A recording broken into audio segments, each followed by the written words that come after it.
अस्सलाम वालेकुम। Hello everyone, क्या हाल है सबका। उम्मीद है कि सब बहुत बहुत बहुत अच्छे से होंगे।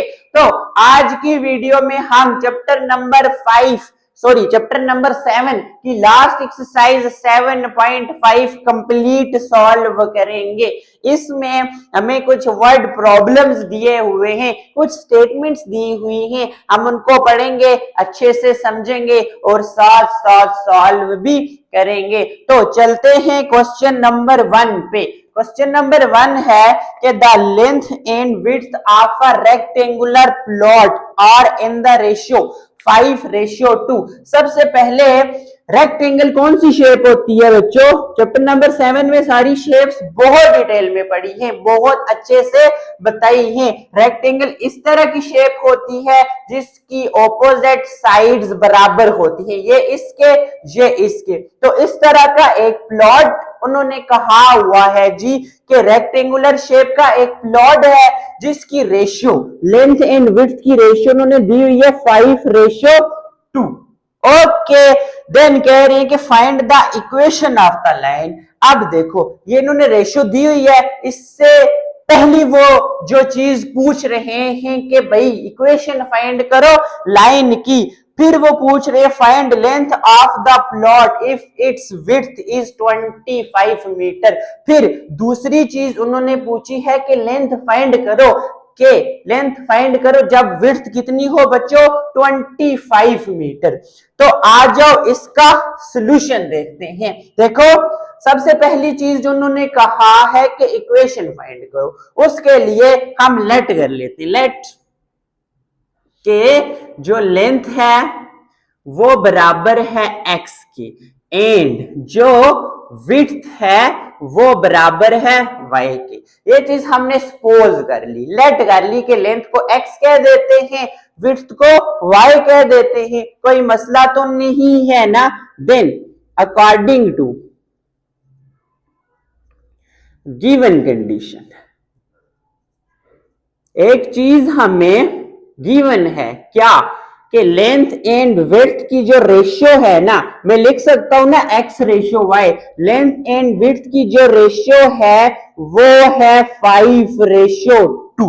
ऐसा ही है, हाँ जी 5:2। तो सबसे पहले जो चीज फाइंड करनी है ना वो इक्वेशन। अब देखो x रेशियो y को मैं x डिवाइडेड बाय y लिख सकता हूं, इक्वल इसी तरह इसको 5 डिवाइडेड बाय 2। ओके क्लियर है यहां तक। अब क्रॉस मल्टीप्लाई करो, 2 इधर आके 2x, y इधर जाके 5y, तो इधर लेके आओ 2x प्लस 5y, इधर आके -5y इज इक्वल टू 0। तो ये बच्चों आपके पास इक्वेशन बन गई ना। x है, y है, कुछ कांस्टेंट्स हैं, तो पहली रिक्वायरमेंट हो गई पूरी। हाँ जी, ये आपके पास क्या आ गई बच्चों? Equation of line. ओके, अब फिर वो कह रहे हैं दूसरी चीज एंड फाइंड लेंथ। अब देखो बच्चों एंड लेंथ फाइंड करनी है, एक्स फाइंड करने है, एक्स हमने फाइंड करना है। चलो पूरी चीज लिख लेते हैं, लेंथ फाइंड करनी है। देखो लेंथ को हमने क्या कहा है एक्स, ऐसा ही है। एंड विड्थ उन्होंने दी हुई है, width y is equal to 25 metre. मुश्किल है कोई? देखो x फाइंड करना है, y दिया हुआ है, इक्वेशन 1 यूज करो, इसको इक्वेशन 1 का नाम दे दो। ओके, यूजिंग ये जो वैल्यू है ना किसकी, y की 25 मीटर एंड इक्वेशन 1। इक्वेशन 1 क्या है बच्चों? 2x माइनस 5 y की जगह 25 is equal to 0। 2x minus 5 को 25 से मल्टीप्लाई करो 125। अब 2x 125 को दूसरी साइड लेके जाओ plus 125, x is equal to 125, 2 इधर मल्टीप्लाई है, इधर आके डिवाइड, दोनों को डिवाइड करो तो ये आपके पास क्या आ जाएगा जी 62.5।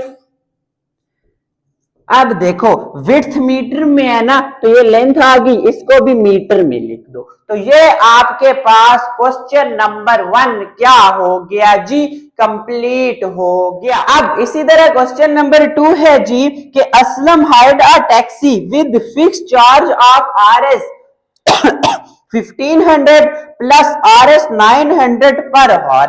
अब असलम एक बंदा है जो एक टैक्सी लाता है, उसकी वो कितनी पेमेंट करता है बच्चों, 1500 तो पे करता ही करता है।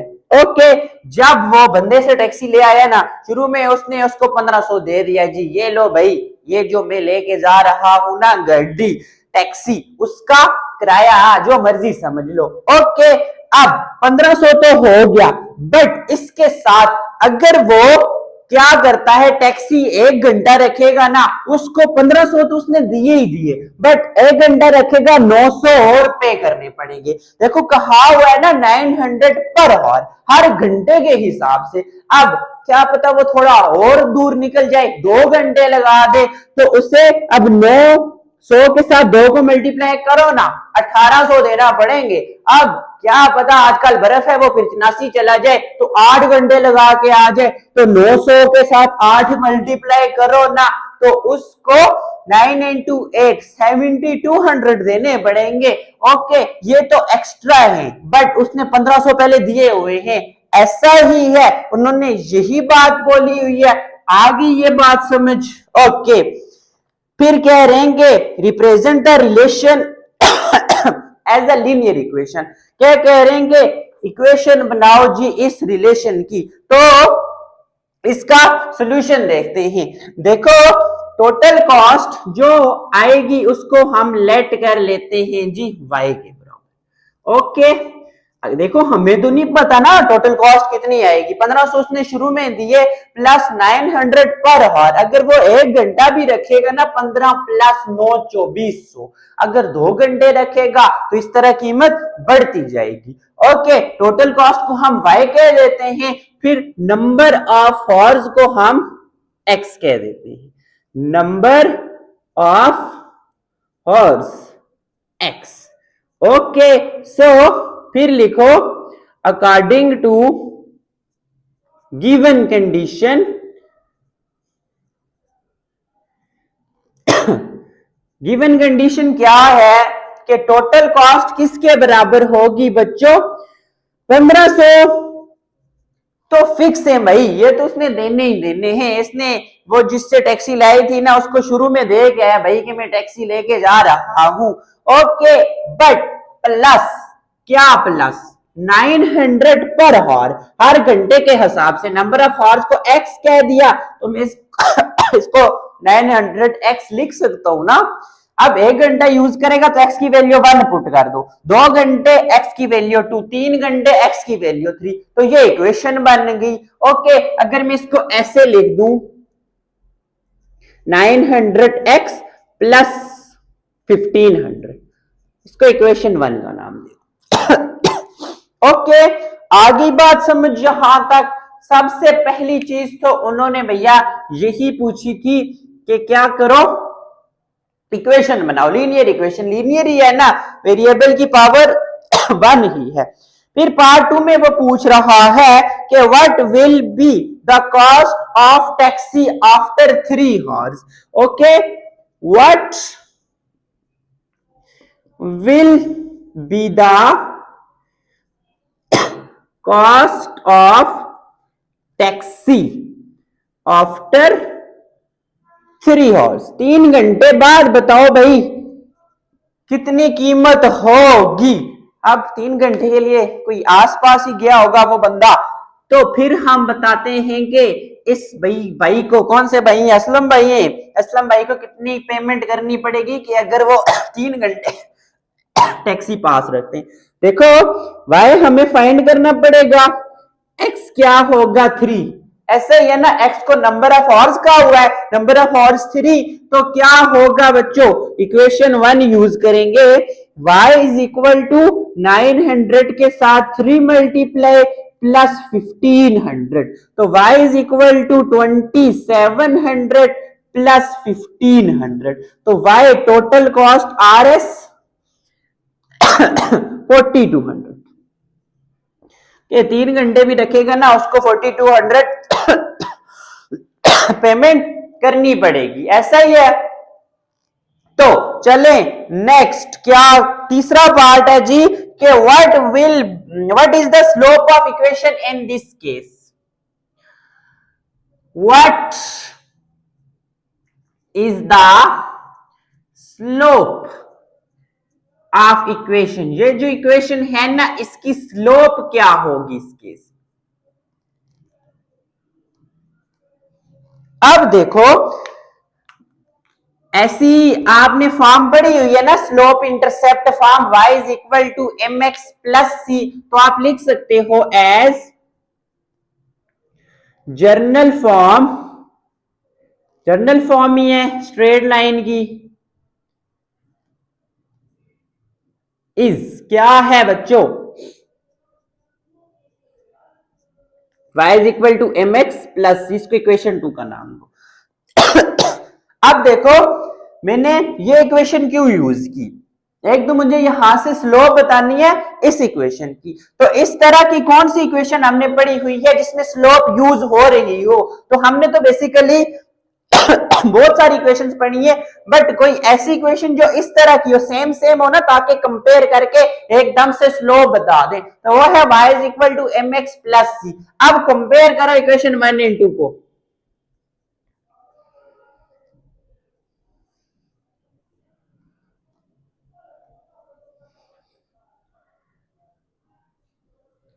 देखो y के बराबर, m यहां से 900 के बराबर, m क्या है स्लोप, ओके x आपके पास x है, c आपके पास 15, देखो हमने स्लोप ही बतानी थी ना, बट एक चीज आपने साथ बतानी है कि स्लोप किस चीज को शो कर रही है। अब देखो स्लोप 900 किसको शो कर रही है बच्चों, नंबर ऑफ चार्ज को शो कर रही है ना, पर हार, मतलब नंबर ऑफ चार्ज का मतलब कि वो घंटे के हिसाब से कितनी पेमेंट करेगा, स्लोप इस चीज को शो कर रही है, तो लिख दो it shows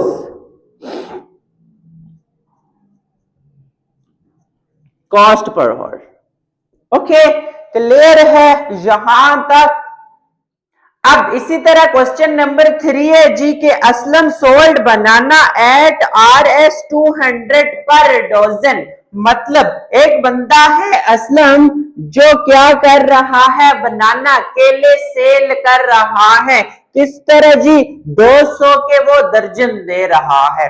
okay and kinnow at RS 250, और कीनू कितने के दे रहे हैं जी 250 पर दर्जन। ओके एंड अन RS 1500, और वो टोटल कितने कमा रहा है बच्चों 1500। ओके यहां तक बात क्लियर है कि वो 200 के किलो क्या दे रहा है जी बनाना, एंड इसी तरह 250 के किलो दे रहा है किनू।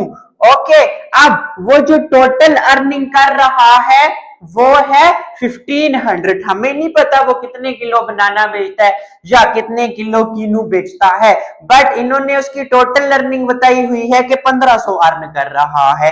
ओके यहां तक आप लोगों को स्टेटमेंट क्लियर है। अब नेक्स्ट कंटिन्यू करते हैं।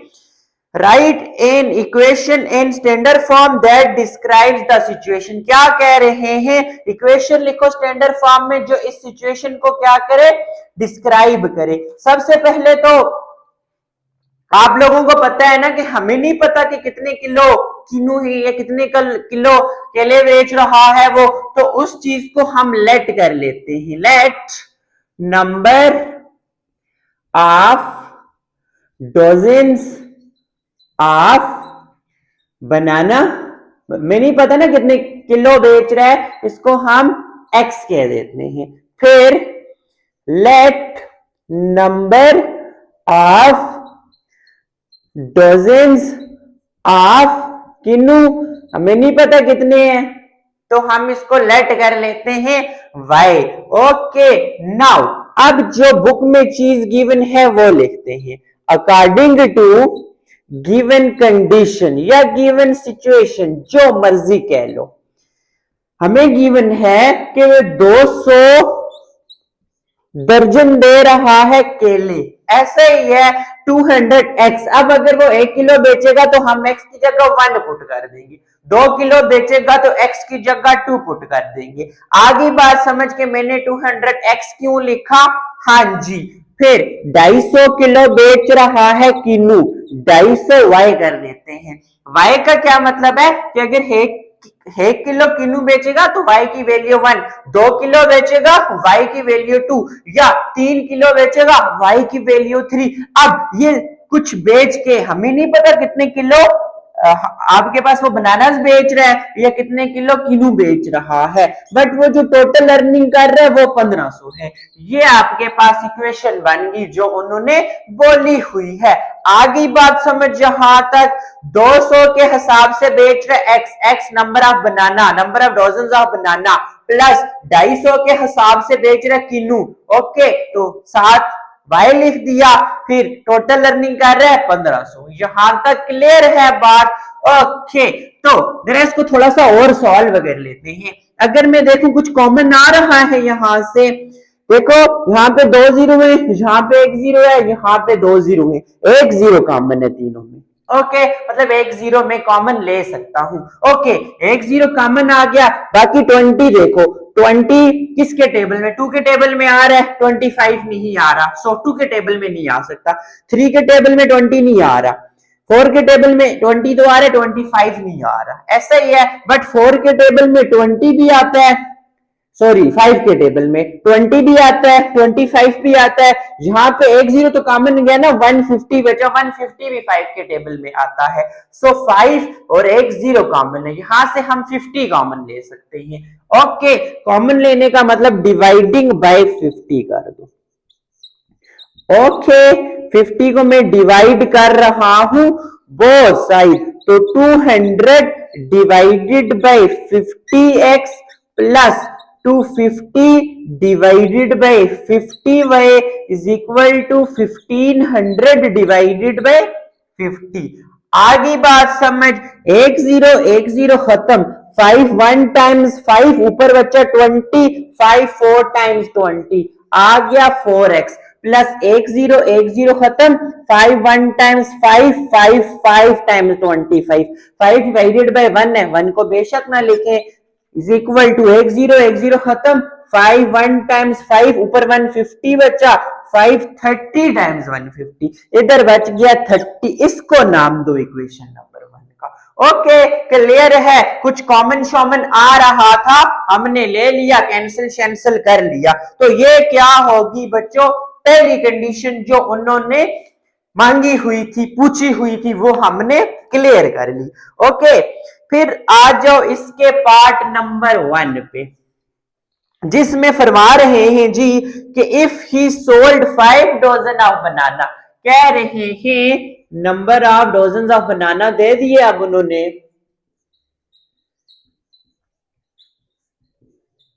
क्या मतलब इस चीज का, x दे दिया 5, ओके। और हमने क्या फाइंड करना है जी, जाहिर है x दे दिया, y फाइंड करना पड़ेगा ना, number of dozen of kinnow find करने हमने, ओके। इसको इक्वेशन 1 यूजिंग इक्वेशन 1 क्या है, इक्वेशन 1 4 x की जगह 5, ऐसा ही है ना, x की वैल्यू अब दी हुई है, प्लस प्लस 5y, इसी तरह 5y इज इक्वल टू 30, ये हो गया 4 5 times 20 plus 5y is equal to 30, 20 को उधर लेके जाओ, बचा 10, y निकालना है, अकेला कर दो, 5 को जाके डिवाइड कर दो, तो y आ गया 2, ओके। सो ही सोल्ड, कितने बेचे जी, 2 डजन ऑफ किनू, लिख दो ये, ओके। क्लियर है। अब देख लो, अगर वो 5 किलो बनाना बेच रहा है, 200 इंटू 5,000 बन गया, प्लस और 2 किलो किनू बेच रहा है, 250 के साथ 2 मल्टीप्लाई करो 500, 1000 प्लस 500 1500, टोटल 1500 अर्निंग हो गई ना। इस तरह आ गई बात समझ। यहाँ पे तो उसने बड़े महंगे लगाए हुए 200 किलो के केले, शाम को जाओ तो 50 रुपए की भी दर्जन दे देते हैं, सॉरी किलो नहीं दर्जन। ओके, इसी तरह किन्नू भी उसने लगाए हुए जी 250, उतने महंगे नहीं है। ओके, डरना नहीं है आपने। ओके, यहां तक लिख लो सारा क्वेश्चन। क्वेश्चन है द लीनियर इक्वेशन। अब गिवन इक्वेशन इज, हमारे पास एक इक्वेशन गिवन है y is equal to 600x plus 1000। ये एक इक्वेशन है। Describe the total cost of a stay in a small hotel for every day. अब देखो ये डिस्क्राइब कर रहा है जी टोटल कीमत किसकी, एक छोटे से होटल में रुकने की। ओके, हर दिन के लिए ऐसा ही है। वेयर ये जो 1000 है ना, ये क्या है, रेंट का रूम है, समझ लो एक दिन का, एक दिन का 1000 एंड और 600 है ना, वो खाने पीने की कीमत है हर दिन के हिसाब से। मतलब अगर वो एक दिन रहेंगे ना तो 1000 किराया देंगे, 600 खाने का देंगे, 1600। अगर वो 2 दिन रहेंगे तो 1000 और उन्हें क्या देना पड़ेगा, रूम का रेंट, एंड 600 के साथ मल्टीप्लाई करते रहो ना बच्चों, तो क्या हो जाएगा, ये आपके पास इस तरह मल्टीप्लाई होता रहेगा। ओके, तो यहां पे 2 सिचुएशंस हम कर लेते हैं। टोटल कॉस्ट y है, ऐसा ही है। अब नंबर ऑफ डेज, जितने दिन वो यहां पे रुकेंगे उसको हम x कह देते हैं। ऐसा ही है, अगर वो एक दिन रुकेंगे x की जगह 1, 600 की कीमत देनी पड़ेगी। 2 दिन रुकते हैं तो x की जगह 2। ओके, अब देखो पार्ट 1 में वो पूछ रहे हैं फाइंड द कॉस्ट पेड, पूरी कीमत बताओ कितनी देनी पड़ेगी for his stop for 6 days. अगर वो 6 दिन के लिए रुकते हैं तो x की जगह 6 पुट कर दो, y is equal to 6 into 6 3600 plus 1000, ये आ जाता है RS 4600। ओके, क्लियर है। अब 1000 फिक्स ही रूम का रेंट है, हर दिन का नहीं है, ऐसा ही है। 1000 किराया देना पड़ेगा एंड उसके साथ साथ 600 हर दिन के खाने के हिसाब से। तो आपके पास इसका आंसर भी हम देख लेते हैं साथ साथ, ताकि आप लोगों को कोई मसला ना रहे। ओके, 4600 ही है। अब इसी तरह इसका जो दूसरा पार्ट है उसमें कह रहे हैं कि how many days he can stay, कितने दिन वो रुक सकता है x।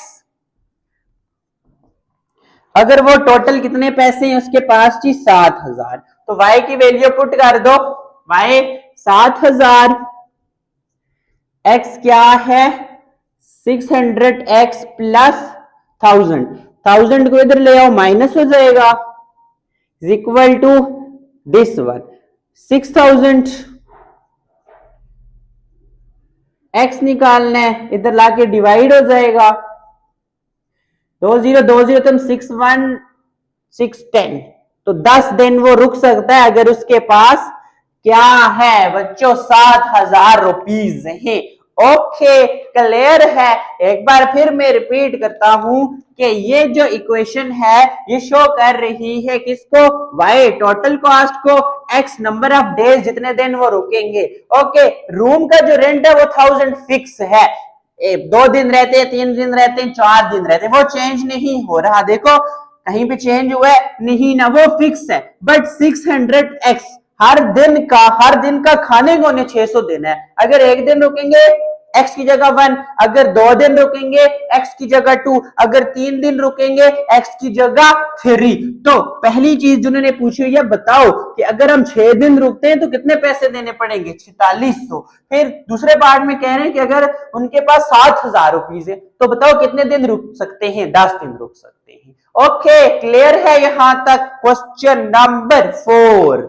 अब इसी तरह क्वेश्चन नंबर 5 है जी के the population of a country was 60 million in 1961। क्या कह रहे हैं जी कि 1961 में जो कंट्री की आबादी है, पॉपुलेशन है, वो है 60 मिलियन। ओके, एंड 100 मिलियन, और 100 मिलियन कब हो जाती है बच्चों? कब जी? 1981 में। ओके, फिर using t as the number of years after 1961, t को यूज करो as a number of years, क्या? 1961 के बाद। ओके, फिर इक्वेशन फाइंड करो लाइन की।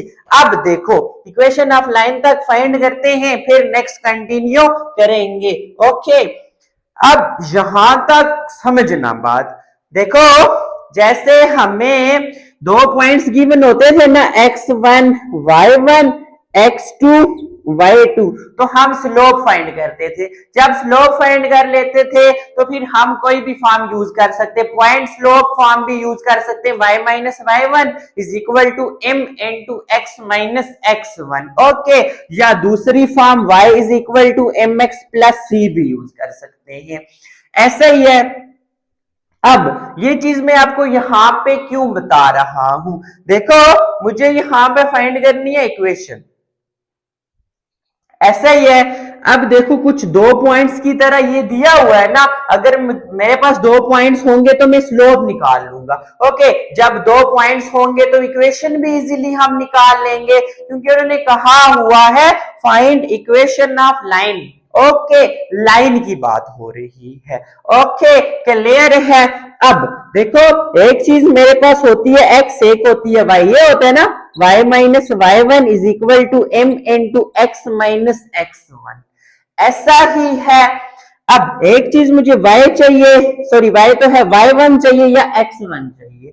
अब यहां पे दो चीजें, एक p है पॉपुलेशन, फिर एयर्स। एयर्स हम नहीं लिखेंगे, 1961 नहीं लिखना, उन्होंने कहा हुआ यूजिंग टी एज अ, देखो, using t as number of years, number of years की जगह टी यूज करना है। फिर उन्होंने कहा हुआ आफ्टर 1961।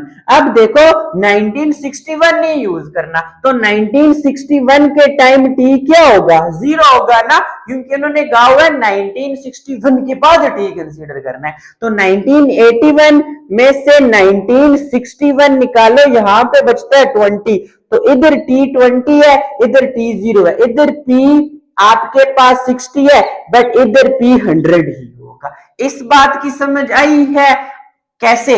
देखो, एक में मुझे x चाहिए होता है, एक y चाहिए होता है। अब यहां पे टाइम और पॉपुलेशन, दो चीजों की बात हो रही थी, तो मैंने टाइम भी निकाल लिया दोनों केसेस में, पॉपुलेशन तो दी हुई थी। ओके, आपने ये नंबर ऑफ ईयर्स ही नहीं यूज कर लेने, उन्होंने दी हुई है ये बात कि using t as the number of years, but कब? आफ्टर 1961, 1961 के बाद यूज करना। 1961 में क्या होगा? फिर तो टाइम 0 होगा ना, क्योंकि उन्होंने इसके बाद की बात की है। अब 1961 का टी कैसे निकालेंगे? इसमें से ये माइनस कर दो तो टी 20 आ गया। ओके, तो एक पॉइंट ये मिल गया, इसको P1 कह दो, इसको T1 कह दो, ये T2 आ गया, ये P2 आ गया। ओके, यहां तक तो ठीक है जी, क्लियर हो गया। बट अब मैं x किसको कंसीडर करूं या y किसको कंसीडर करूं? मेन चीज तो ये है। अब आपको पता है ना, x हमेशा x एक्सिस पे होता है, y हमेशा y एक्सिस पे। याद रखना, x हमेशा इंडिपेंडेंट होता है, y हमेशा डिपेंडेंट होता है। क्या मतलब? हम जब भी इक्वेशन कोई भी होती है ना, y is equal to a x plus b, तो x की हम, या y is equal to 2x plus 3, हम x की खुद से कोई भी वैल्यू पुट करते हैं तो x क्या इंडिपेंडेंट है, बट y किस पे डिपेंड करता है? x पे डिपेंड करता है। हम x की वैल्यू चेंज करेंगे तो y की वैल्यू चेंज होती रहेगी। आ रही है बात समझ? एक इंडिपेंडेंट चीज होती है, एक डिपेंडेंट चीज होती है। अब इसमें देखो, नंबर ऑफ एयर्स तो मैं कोई भी ले सकता हूं ना, 1962 ले लिया, 63 ले लिया, 64 ले लिया। सो टी यहां पे मेरे पास क्या है, इंडिपेंडेंट। सो टी कहां पे यूज करना है, एक्स की जगह। एंड और पॉपुलेशन क्या आ जाएगी, डिपेंडेंट। उसको किसकी जगह लूंगा, y की जगह। आगे बात समझ। सो इक्वेशन थी ना, y minus y one is equal to m into x minus x one. इसको किस तरह यूज करूंगा, y की जगह p minus p one is equal to m into t minus t one. आधी बात समझ, ये इक्वेशन यूज करूंगा। ये सारा क्वेश्चन का कंसेप्ट था जो आप लोगों को बहुत अच्छे से आना चाहिए। अब हम चलते हैं सॉल्यूशन पे। अब बुक ले लेते हैं जी, चलो यहीं से देख लेता हूं क्या है। The population of a country was 60 million. लिखो जी, पॉपुलेशन ऑफ कंट्री कब, इन 1961। ओके, 1961 में थी जी 60 मिलियन। ओके 60 रख दो। फिर पॉपुलेशन ऑफ कंट्री इन 1981 में थी जी 100 मिलियन। ऐसा ही है, यस। फिर उन्होंने कहा let t be the number of years, let t be the number of years after 1961। ऐसा ही है ना, यही स्टेटमेंट उन्होंने क्या किया हुआ है जी, दी हुई है। अब आ जाओ सॉल्यूशन पे। देखो पॉपुलेशन पी का तो हमें पता है, बट टी हमें निकालना पड़ेगा। तो लिखो इन 1961 में टी क्या है बच्चों, T1 कह रहे तो ये 0 है, क्योंकि आफ्टर 1961 की बात हो रही है ना। तो 1961 पे T1 0 एंड P1 आपके पास 60। ओके, फिर इन 1981। अब देखो T2 निकालना है, कैसे आएगा, 1981 में से 1961 माइनस करो तो 20 आपके पास T2 आ गया। एंड P2 आपके पास किसके बराबर है, 100। यहां तक बात आई समझ कि ये सारा कुछ मैंने कैसे लिखा, क्योंकि मुझे टी चाहिए, क्योंकि उन्होंने कहा हुआ है t number of years consider करना है। पॉपुलेशन तो चलो दी हुई है, 2 पॉइंट्स बना लिए। जब 2 पॉइंट्स आ जाते हैं तो स्लोप निकालना आसान होती है। So we can find slope by using, क्या यूज करोगे, स्लोप का फॉर्मूला यूज करेंगे ना, m। अब देखो y2 माइनस y1 होता है, y की जगह p है, p2 minus p1 divided by t2 minus t1। अब p2 क्या है, 100 माइनस 60 एंड T2 है 20 माइनस 0। 100 में से 60 निकाला 40, 20, 0 0 गया, 2 1 2, 2 टाइम्स 2 डिवाइडेड बाय 1 1। तो स्लोप m आपके पास आ गई, सॉरी 2 बाय 1 2। ऐसा ही है। नाउ नेक्स्ट आ जाओ, क्लियर है ना यहां तक। देखो स्टेटमेंट थोड़ी सी बहुत अच्छे से समझनी थी। अब स्टेटमेंट अगर समझ आ गई है देन क्वेश्चन तो मुश्किल नहीं है। So equation of straight line is, equation क्या बच्चों, P2 minus P1 is equal to, sorry P2 नहीं, P minus P1, T minus T1। y minus y1 होता था ना, is equal to m into x minus x1। y की जगह p है, p minus P1 is equal to m into t minus T1। Okay, अब p minus P1, where is P1, 60। Slope आपके पास 2 है, t minus T1, where is T1? T1 is 0। Okay, अब P ये आपके पास आ गया 2, ये आपके पास क्या है बच्चों, T। एंड देन माइनस 60 को दूसरी तरफ लेके जाओ +60। ओके, क्लियर है यहां तक? ये आपके पास क्या आ गई जी, इक्वेशन आ गई जो उन्होंने पूछी हुई है। ऐसा ही है। अब इक्वेशन तो हमने फाइंड कर ली, बट इसके साथ ही वो कह रहे हैं बच्चों फाइंड करो पॉपुलेशन इन, कब की पॉपुलेशन बच्चों फाइंड करनी है? 1947 की। ओके, देखो पॉपुलेशन हमने फाइंड करनी है, टी हमें चाहिए। So first of all we have to find T. हमें क्या करना पड़ेगा जी? टी निकालना पड़ेगा। टी कैसे निकालूंगा? कब के बाद बच्चों? 1961 सॉरी 1947 की फाइंड करनी है ना। देखो जैसे मुझे 1981 की निकालनी थी, तो 1981 में से मैंने माइनस किया था 1961।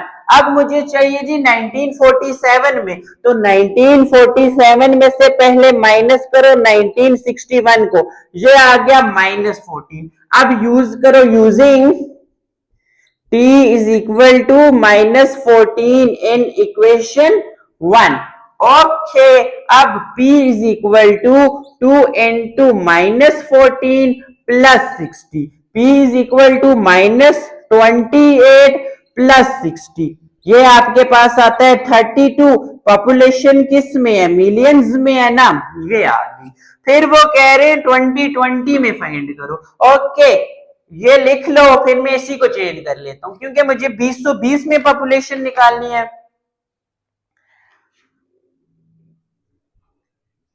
2020 में, तो अब 2020 में से 1961 माइनस करो तो क्या हो जाएगा जी? क्योंकि 2020 में से 1961 माइनस किया, ये आपके पास 59 आता है।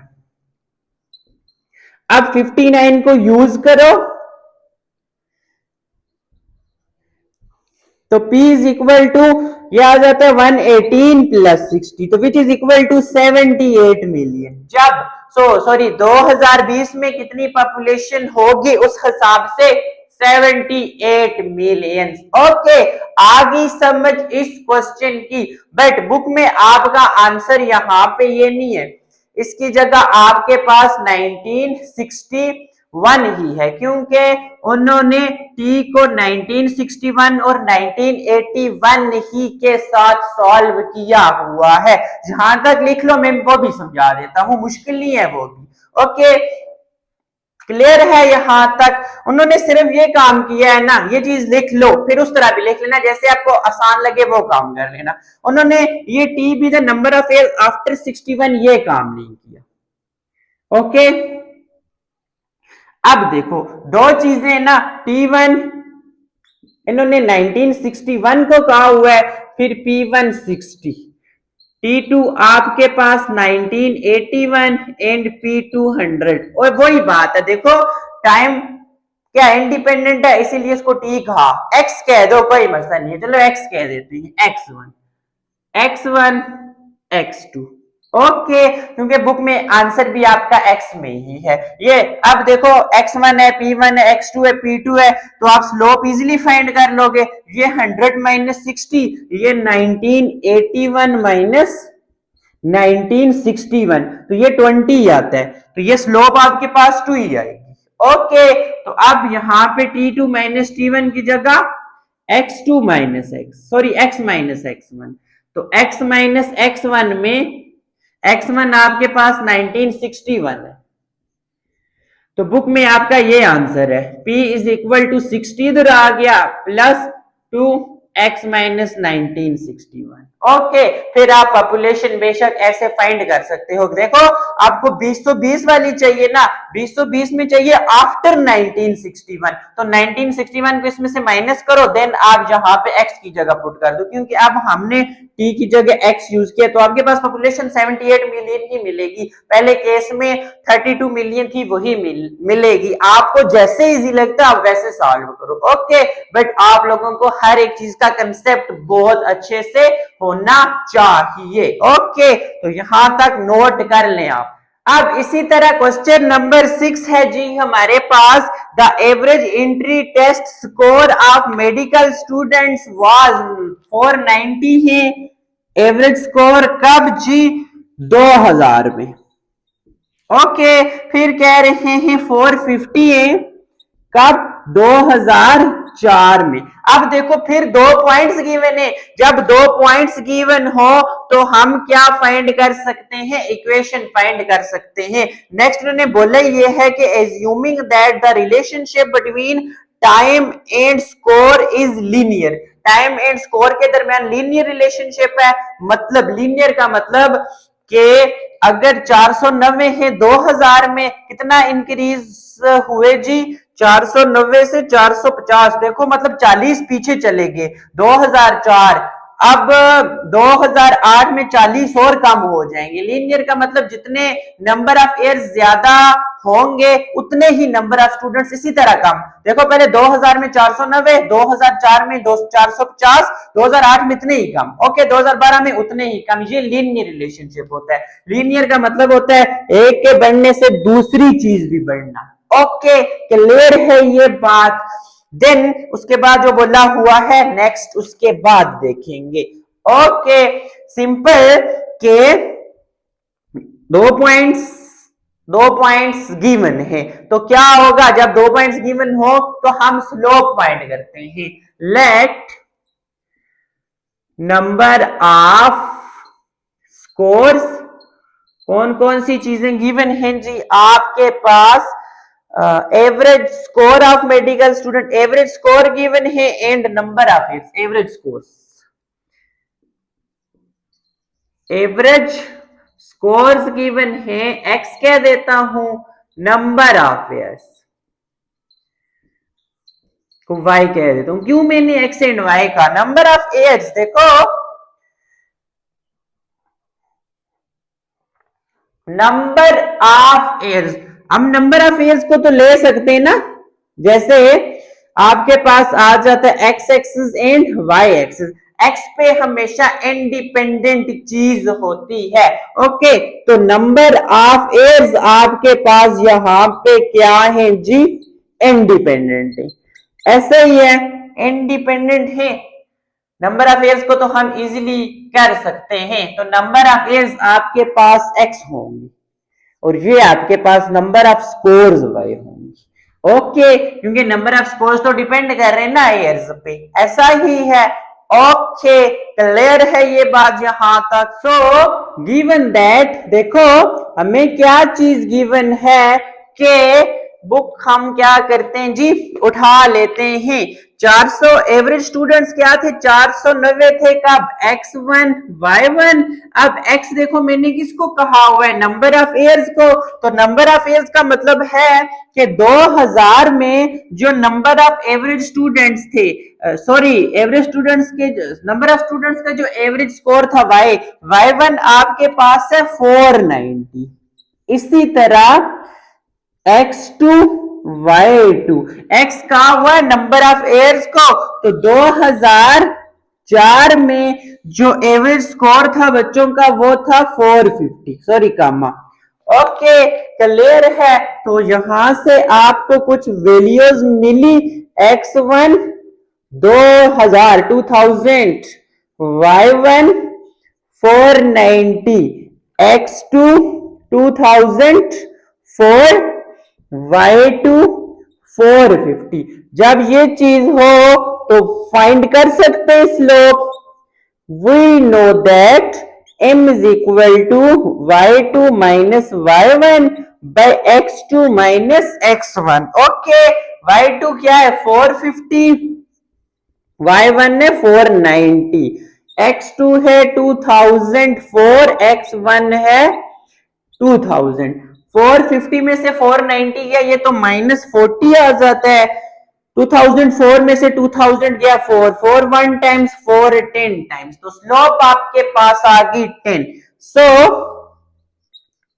अब equation of straight line is, equation क्या है? y minus y1 is equal to m into x minus x1। So y minus y1 क्या है बच्चों 490, स्लोप आपके पास 2, x माइनस x1 क्या है 2000। ये आपके पास क्या आ गई बच्चों लीनियर इक्वेशन आ गई। ओके क्लियर है यहां तक, बुक में यही आंसर है तो अब यहीं तक ही रख लो, वरना आप इसको फर्दर सॉल्व भी कर सकते हो, कोई मुश्किल काम नहीं है। सॉरी 2 नहीं, स्लोप -10 है ना। ओके ऐसा ही है। फिर नेक्स्ट आ जाओ, कह रहा है and find the average score for 2006। हमने क्या करने हैं find the average score for 2006 के लिए हमने एवरेज स्कोर फाइंड करने। 2006 का मतलब एज दिए हुए एक्स दिया हुआ है तो क्या करना है i.e. x is equal to 2006 y find करना है। तो इसको इक्वेशन 1 का नाम दे दो using x is equal to 2006 in equation 1। तो y minus 490 equation 1 implies is equal to -10, x minus 200 नहीं ये 2000 है x1। ओके x की जगह वैल्यू यूज करें ना 2006 माइनस 2000, तो y minus 490 is equal to -10, इसमें से 6 में से 2000 गया तो 6, y इज इक्वल टू -60, ये 490 इधर आके प्लस 490, तो 490 में से 60 गया तो ये 430 क्या आ जाएंगे एवरेज स्कोर आ जाएंगे कब बच्चों 2006 में। ओके सो आप लिख सकते हो average scores of students in 2006 are 430। Okay clear है। अब देखो 20-20 ही कम हो रहे हैं ना, 2000 में थे जी 490, 2002 में 20 कम 470, 2004 में 20 और कम 450। देखो लीनियर मतलब इसी तरह डिक्रीज होते रहेंगे, हर 2 साल बाद 20 बच्चे कम। ओके 20 बच्चों का एवरेज कम। ओके यहां तक क्या करो जी सॉल्व कर लो। अब इसी तरह क्वेश्चन नंबर 7 है जी कि a man earns Rs 100 per hour. एक बंदा है जो 1 घंटा काम करके कमाता है 100 रुपए। ओके अगर 2 घंटे काम करेगा तो 200 कमाएगा, 3 घंटे काम करेगा तो 300 कमाएगा, 100 कमा रहा है पर आवर। ओके ये चीज साथ याद रखना। फिर कह रहे हैं कि he has Rs 500 in addition with him। Okay 100 तो पर हॉर के हिसाब से कमा रहा है, लेकिन इसके अलावा भी इसके पास 500 रुपीज हैं। ऐसा ही है यहां तक बात आई समझ। फिर कह रहे हैं कि right a linear equation for this situation. इस सिचुएशन जो उन्होंने बताई हुई है इसके लिए लीनियर इक्वेशन लिखो। लिखते हैं फिर चलते हैं। ओके सबसे पहले आ जाओ सॉल्यूशन पे। देखो हमें नहीं पता कि इसके पास टोटल अमाउंट कितनी है, सो लेट कर लेते हैं कि total amount is equal to y। Okay या टोटल अमाउंट की जगह इसको अर्निंग कर लेते हैं। टोटल अर्निंग का नहीं पता हमें क्योंकि अर्निंग वर्ड यूज है। ऐसा ही है अर्निंग पर हॉर, इस अर्निंग पर हॉर इसको हम कह देते हैं जी x। ओके क्लियर है यहां तक। अब अकॉर्डिंग टू गिवन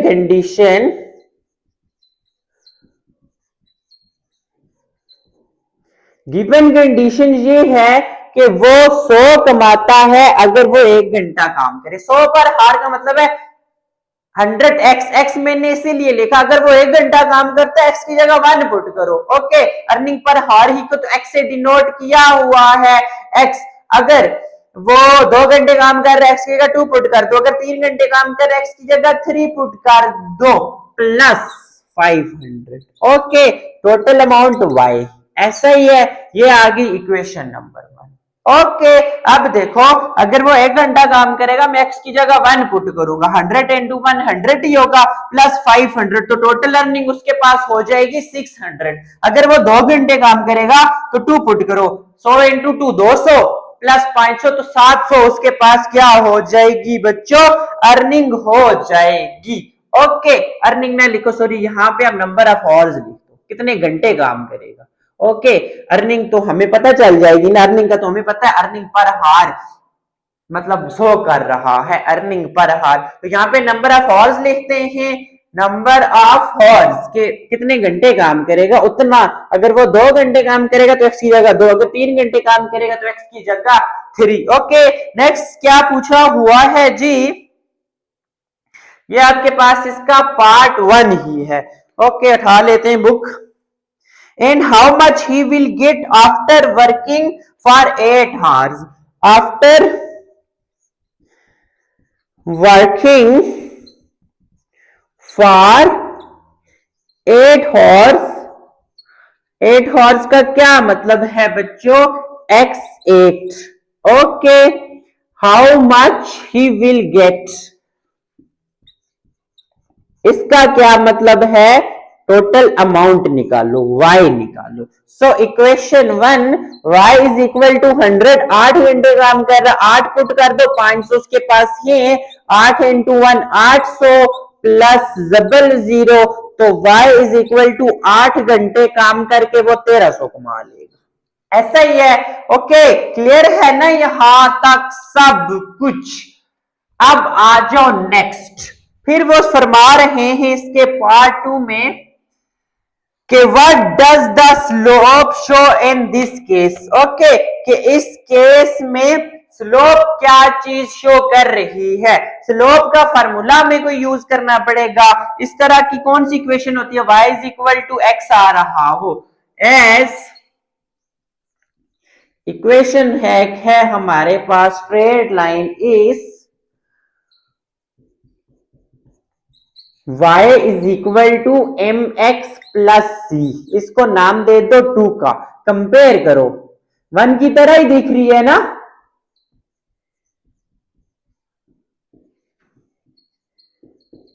तो कंपेयर करो। देखो m किसके बराबर है, 100 के। स्लोप है जी 100, तो 100 क्या है, उसकी अर्निंग है per hour. So slope shows earning per hour, per घंटा उसकी कमाई ही शो कर रही है आपके पास स्लोप। ओके, क्लियर है यहां तक, लिख लो क्वेश्चन नंबर 7। अब इसी तरह क्वेश्चन नंबर 8 है जी, a ship starts from Gwadar sea port with latitude 20 towards north and longitude 62 toward east. If the ship travels in a straight line and reaches its destination with latitude 27 towards north and longitude 49 towards east, then drive the equation of the line in point slope form. यहां तक देखो क्या कह रहे हैं कि एक ship है जो ग्वादर, जो हमारे पास सी पोर्ट है, वहां से क्या कर रही है जी, स्टार्ट कर रही है। क्या, 2 चीजें दी हुई हैं, एक लेटीट्यूड x कह देता हूं, दूसरा लॉन्गिट्यूड y कह देते हैं। ओके, देखो latitude 20 towards north and longitude 62 towards east. अगर ये शिप ट्रेवल करता है और अपनी मंजिल पे पहुंचता है विद, जिधर लेटीट्यूड आपके पास 27 है एंड लॉन्गिट्यूड 49 है। देखो फिर दो वैल्यूज गिवन है, लेटीट्यूड की भी और लॉन्गिट्यूड भी, मतलब 2 पॉइंट्स गिवन है। जब 2 पॉइंट्स आ जाएंगे स्लोप निकाल लेंगे, जब स्लोप निकाल लेंगे तो पॉइंट स्लोप निकालनी कौन सी मुश्किल है। Okay, given that x1 y1, latitude क्या है 20 और लॉन्गिट्यूड है 62 एंड x2 y2 मंजिल पे पहुंचते हैं तो 27 आ जाता है latitude and 49 longitude. Okay, clear है ना? बात आ गई समझ में कि एक शिप है जो जिसका लेटीट्यूड एंड लॉन्गिट्यूड ये है, अब वो स्टार्ट करती है और अपनी डेस्टिनेशन पे पहुंचती है, उस टाइम लेटीट्यूड और लॉन्गिट्यूड ये है। अब कह रहे इक्वेशन फाइंड करो लाइन की, हमें क्या मसला है, तो पॉइंट्स दिए हुए हैं, पॉइंट स्लोप फॉर्म यूज करके फाइंड कर लेंगे। पहले स्लोप फाइंड करनी पड़ेगी। एज वी नो दैट, आप यहां पे पहले लिख लो है x1 है 20, y1 है 62, x2 है 27, y2 है 49। m is equal to y2 minus y1 by x2 minus x1 y2, 49 minus 62 and 27 minus 20। अब 49 में से 62 माइनस किया, बड़ी के साथ माइनस है, माइनस 13 एंड 7। तो ये आपके पास आ गई slope as point slope form is, क्योंकि हमने पॉइंट स्लोप फॉर्म का बोला हुआ है ना, यही होती है। y1 क्या है बच्चों 62, स्लोप क्या आई हुई है minus 13/7 and x minus x1 20। आगे नहीं सॉल्व करना, उन्होंने यही कहा हुआ है कि इक्वेशन ऑफ लाइन निकालो पॉइंट स्लोप फॉर्म में, तो यही तो पॉइंट स्लोप फॉर्म है। ओके, यहां तक आ गई बात समझ। फिर नेक्स्ट क्या पूछते हैं, if the ship moves to another location, यहां पे तो पहुंची थी ना जिसका लॉन्गिट्यूड या लेटीट्यूड ये था, अब यहां से भी वो मूव करके एक और जगह पे जाती है, उस टाइम बच्चों उसका लेटीट्यूड 32 है टुवर्ड्स नॉर्थ। तो आ जाओ लिख लेते हैं, क्या हो गया, इसको चेंज कर लेते हैं। If the ship moves towards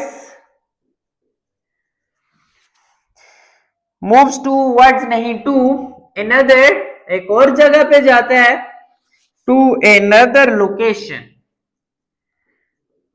with latitude, latitude का सिंपल मतलब है x है बच्चों, उन्होंने दिया हुआ 32, हमने क्या फाइंड करना है लॉन्गिट्यूड। ओके,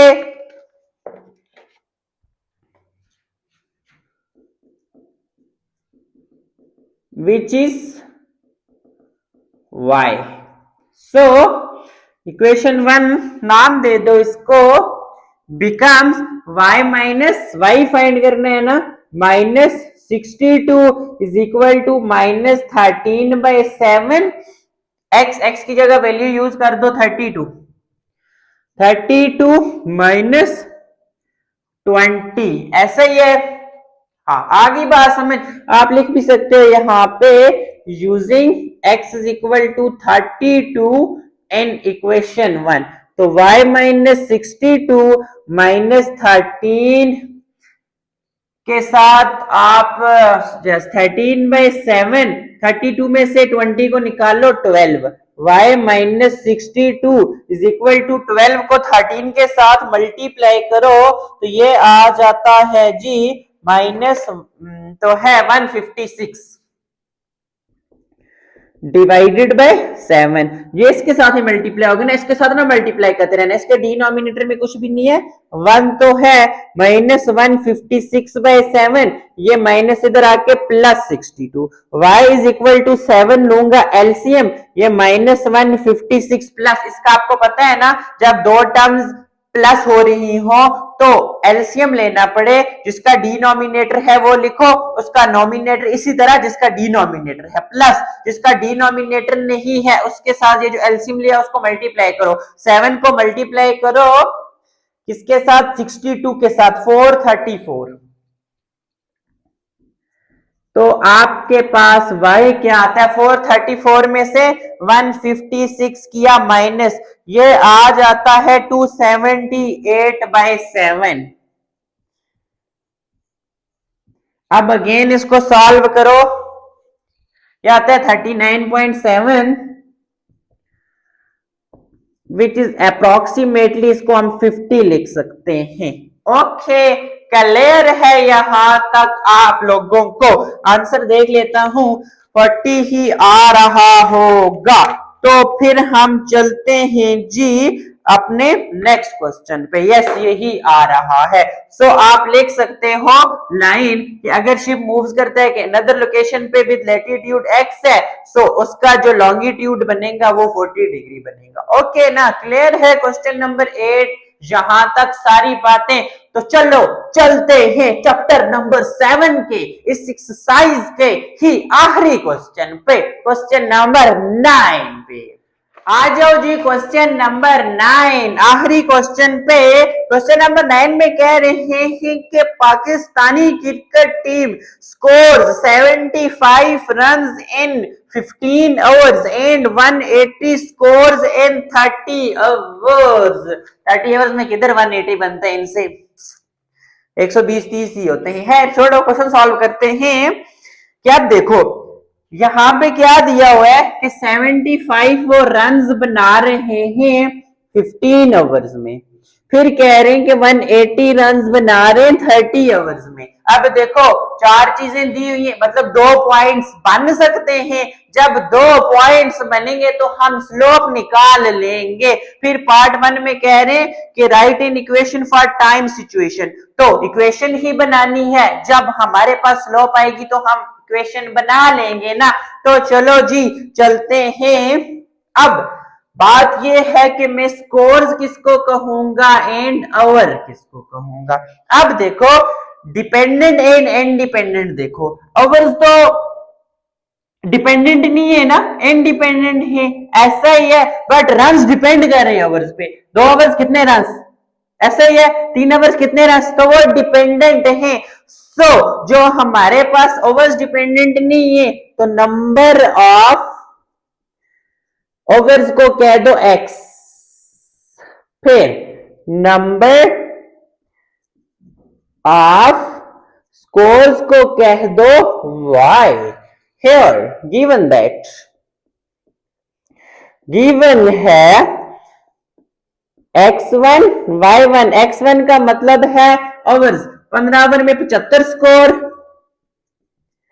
फिर इन x2 y2, x का मतलब ओवर, 30 ओवर में 180 स्कोर। ओके, यही फिग दी हुई है, यही नंबर्स दिए हुए हैं। 15, फिर 75 है, फिर 180 है, फिर 130 है, ऐसा ही है। तो स्लोप निकाल लेते हैं।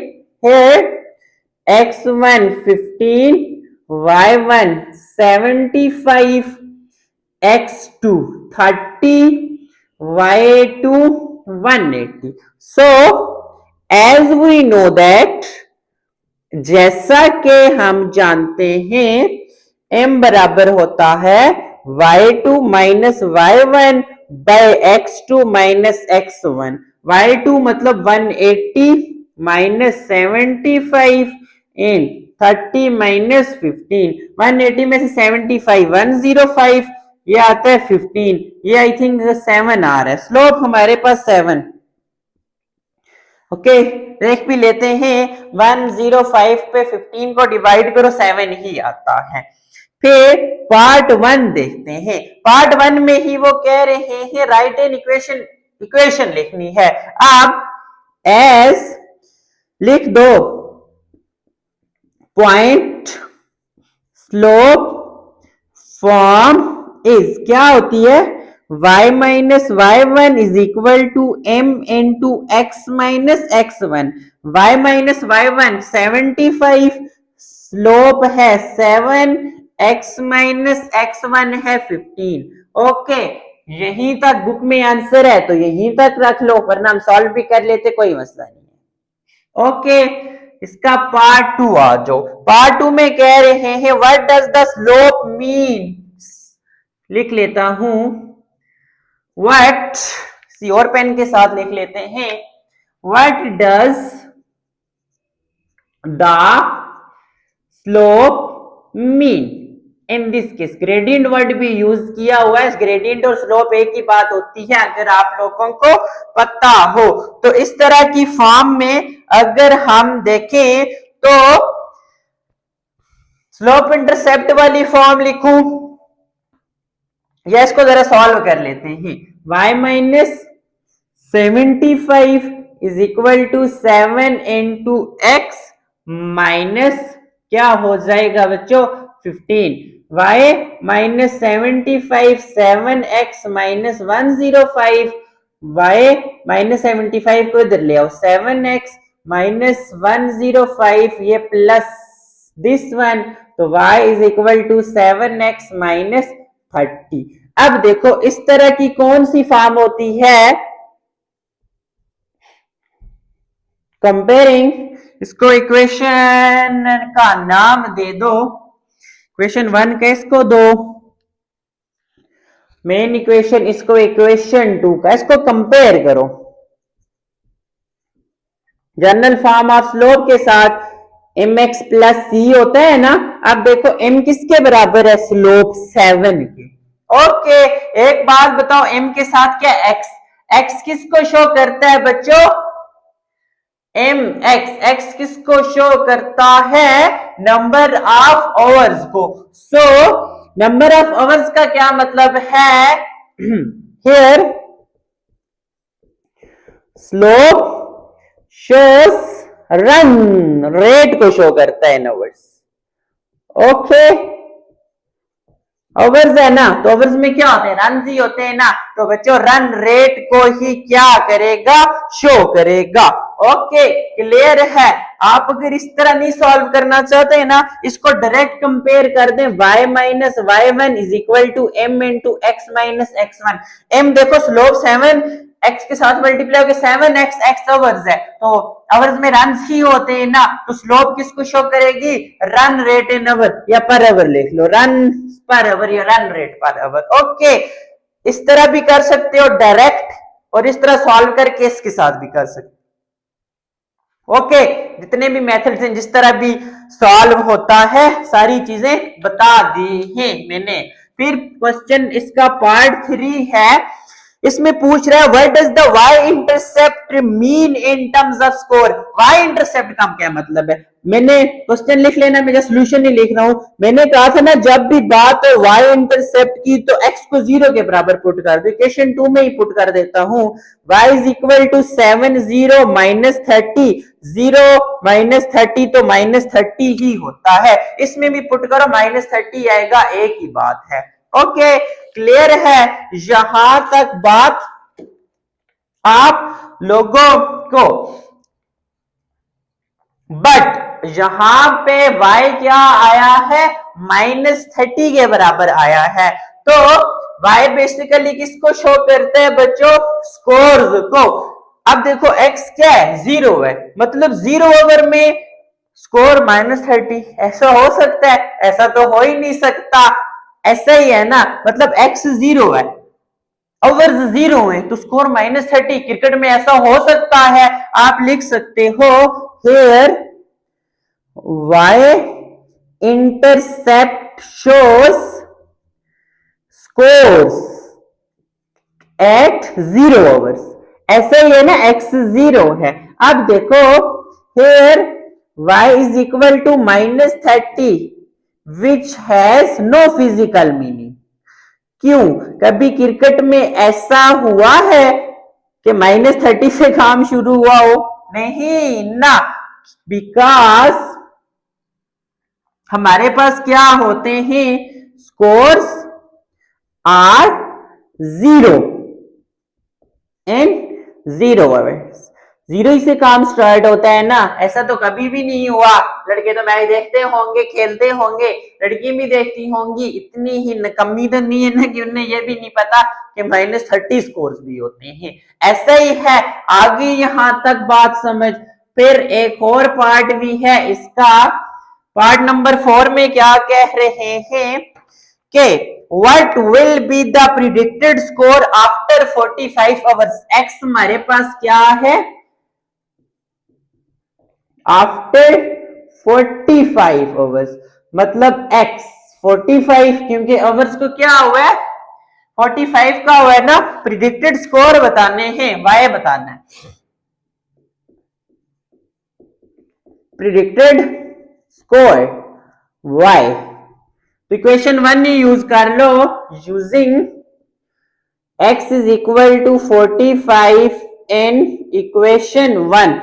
क्या y फाइंड करना है, y minus 75 is equal to 7, x है 45 माइनस 15, तो y माइनस 75 30 बच जाएगा। अब y is equal two plus 75, 30 के साथ 7 को ऐड करो जरा, 7 के साथ किसको मल्टीप्लाई करना है, 7 7 7 कैलकुलेटर, 7 के साथ 30 को, 7 के साथ 30 को, ये आ जाता है 210, 210 में 275 ऐड करो, 285 रन आ गए। ओके क्लियर है, क्या मतलब ये चीज लिख भी देना, द प्रिडिक्टेड स्कोर्स आफ्टर कितने आवर्स के बाद, 45 आवर्स और 285। ओके क्लियर है, तो लिख लो इसका पूरा सॉल्यूशन। तो इसी के साथ मिलते हैं जी नेक्स्ट चैप्टर, चैप्टर नंबर 8 की एक्सरसाइज 8.1 के साथ। तब तक के लिए अल्लाह हाफिज।